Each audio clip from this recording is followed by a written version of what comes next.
The social determinants are those things in our social environment that impact health outcomes. So, basic premise of the social determinants thinking is that while much of health outcomes are determined by biology and genetics, there's a lot that's determined by the social environment in which we live. So, our health outcomes, both physical and mental, are a function, for instance, of whether we live in a community that has a lot of violence and crime, or if we live in a community that has a lot of green and open space, whether we live in a community that has great housing and schools, or whether we live in a place that is vulnerable to an informal economy, high levels of drug activity, etc.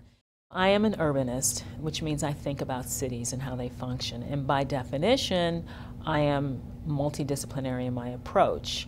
And I do firmly believe that the ways in which cities are constructed impacts the well-being of communities. It was clear to me a while back that much of what the professionals in my home discipline have done or do has an impact on the health, including mental health and well-being of urban populations. So my goal was to link those two disciplines, urban planning and health professionals. Particularly, I wanted urban planners and other urbanists to understand that every time we make a decision about the urban place, whether we make a decision about housing, transportation, employment, education, every time we make a decision, it has potential impacts on the health and well-being, particularly of vulnerable communities.